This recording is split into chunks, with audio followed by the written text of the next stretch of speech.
1919 पंजाब का एक छोटा सा बाग जहां लोग शांति से इकट्ठा हुए थे, लेकिन कुछ ही पलों बाद वही जगह खून से भर गई। ये था जलियांवाला बाग हत्याकांड, भारत के इतिहास का एक ऐसा जख्म जिसे आज भी भुलाया नहीं जा सकता। लेकिन सवाल यह है, आखिर ऐसा क्या हुआ कि अपनी ही जमीन पर लोगों पर गोलियां चला दी गई? चलिए शुरुआत से समझते हैं। प्रथम विश्व युद्ध समाप्त हो चुका था। भारत ने अंग्रेजों का पूरा साथ दिया, लाखों सैनिक, धन और संसाधन दिए, लेकिन बदले में आजादी नहीं मिली, बल्कि और अधिक दबाव और नियंत्रण बढ़ा दिया गया। धीरे धीरे लोगों के भीतर गुस्सा बढ़ने लगा। अंग्रेज सिर्फ जुल्मी ही नहीं थे, वे डरे हुए भी थे। युद्ध के बाद महंगाई और गरीबी बढ़ गई थी। लोग गुस्से में थे। गुप्त क्रांतिकारी संगठन सक्रिय हो रहे थे। युवा अंग्रेजों के खिलाफ खुलकर खड़े हो रहे थे। और सबसे बड़ा झटका था रूसी क्रांति, जहां लोगों ने अपनी ही सरकार को गिरा दिया था। अंग्रेज सोचने लगे, अगर भारत में भी ऐसा हो गया तो।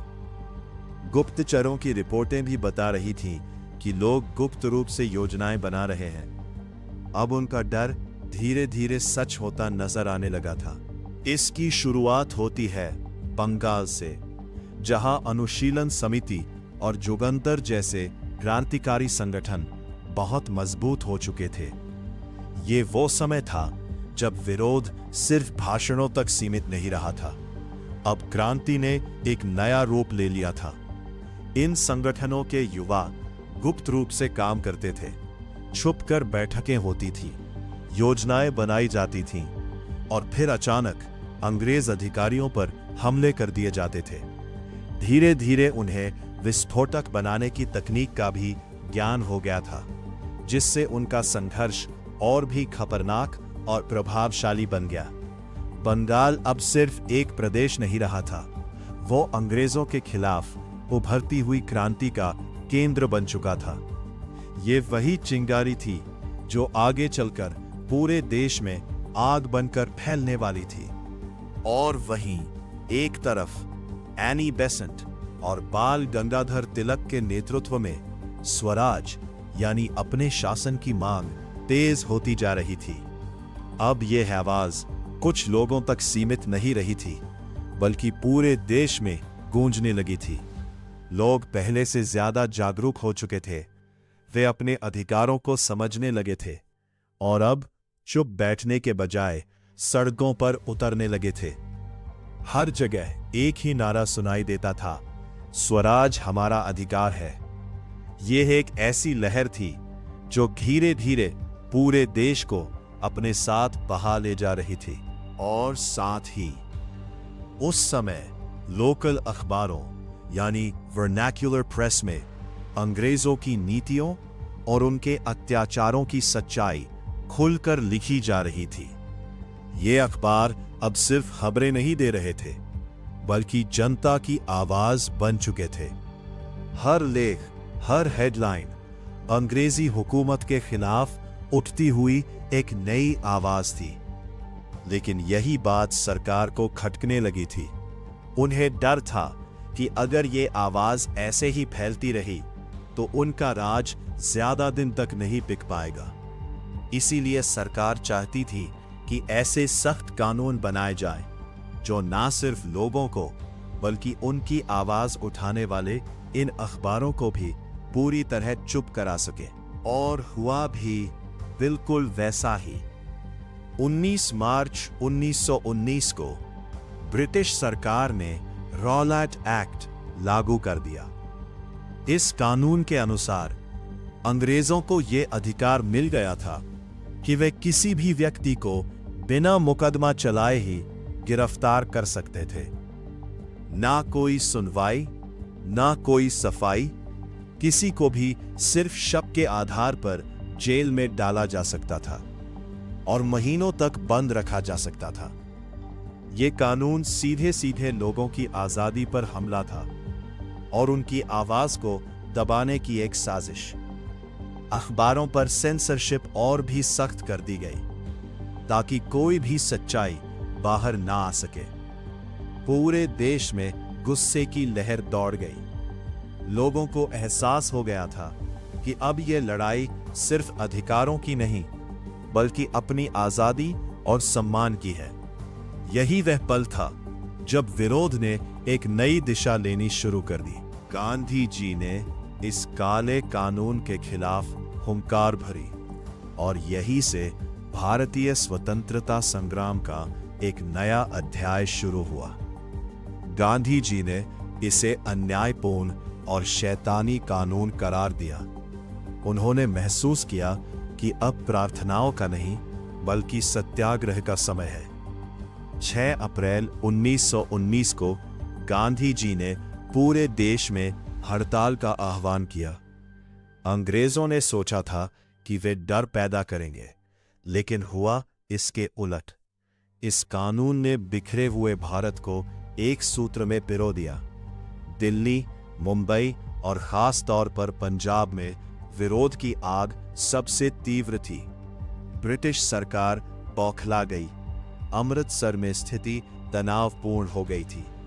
डॉक्टर सैफुद्दीन किचलू और डॉक्टर सत्यापाल जैसे जनप्रिय नेताओं को गिरफ्तार कर लिया गया।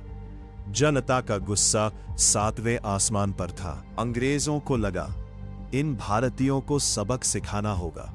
शहर में मार्शल लॉ लागू कर दिया जाए। कोई सभा नहीं, कोई जुलूस नहीं। इस आदेश के बाद हालात पूरी तरह बदल गए। अब रॉलेट एक्ट के तहत लोग एक जगह इकट्ठा भी नहीं हो सकते थे। सड़कों पर सन्नाटा छा गया। हर कोने पर सिपाही तैनात कर दिए गए और जरा सी हलचल पर भी सख्त कार्रवाई होने लगी। लेकिन डर के इस माहौल के बीच भी लोगों का हौसला पूरी तरह टूटा नहीं था और लोग जालियनवाला बाग में इकट्ठा होने लगे। ये कोई हिंसक भीड़ नहीं थी, बल्कि आम लोग थे। औरतें, बच्चे, बुजुर्ग जो शांति से अपनी बात रखना चाहते थे। बैसाखी का दिन था, इसलिए भी वहां भीड़ ज्यादा थी। लोगों को शायद अंदाजा भी नहीं था कि कुछ ही पलों में यह शांत सभा इतिहास की सबसे दर्दनाक घटनाओं में बदलने वाली है। चारों तरफ दीवारों से घिरे उस बाग में एक ही रास्ता अंदर आने जाने का था और तभी अचानक हालात बदल गए। अपनी सेना के साथ वहां पहुंचता है। यह दिन था 13 अप्रैल 1919, शाम का वक्त। जनरल रेजिनाल्ड डायर के चेहरे पर गुस्सा नहीं था, बस एक ठंडी और कठोर सोच। इन लोगों को सबक सिखाना होगा। जैसे ही वो जालियांवाला बाग के गेट पर पहुंचा, बिना किसी चेतावनी के उसने अपने सैनिकों को लाइन में खड़ा किया और फिर एक ही आदेश दिया, फायर। अचानक शांति से भरा वो बाग गोलियों की आवाज से गूंज उठा। लोग समझ भी नहीं पाए कि क्या हो रहा है। हर तरफ चीख पुकार मच गई। लोग इधर उधर भागने लगे, लेकिन भागने का रास्ता ही कहाँ था। सिर्फ एक संकरा गेट, और वो भी सैनिकों से घिरा हुआ। कुछ लोग वहीं गिर पड़े, कुछ अपने परिवार को बचाने की कोशिश में लगे रहे और कुछ अपनी जान बचाने के लिए बाग के अंदर मौजूद कुएं की तरफ भागे। डर के मारे कई लोग उस कुएं में कूद गए, एक के बाद एक। वो कुआं लोगों से भर गया। लगभग 10 मिनट तक बिना रुके गोलियां चलती रही। करीब 1650 गोलियां चलाई गई और जब गोलियां खत्म हुई तब जाकर फायरिंग रुकी। अब बाग में सिर्फ सन्नाटा, चीखें और खून का मंजर बाकी था। इस भयानक घटना के बाद अंग्रेज सरकार ने अपनी रिपोर्ट पेश की। आधिकारिक रिपोर्ट के अनुसार लगभग 369 लोगों की मौत हुई और 1000 से ज्यादा लोग घायल हुए। लेकिन भारतीय नेताओं और चश्मदीदों का कहना था असली संख्या इससे कहीं ज्यादा थी, शायद 1000 से भी ऊपर। यह सिर्फ एक हत्याकांड नहीं था, यह पूरे देश के दिल में जलती हुई आग बन गया और इसी आग ने आगे चलकर आजादी की लड़ाई को और तेज कर दिया। तो दोस्तों, ये थी जालियांवाला बाग की पूरी कहानी। अगर आपको वीडियो अच्छी लगी हो तो इसे लाइक करें और सब्सक्राइब करना बिल्कुल ना भूलें।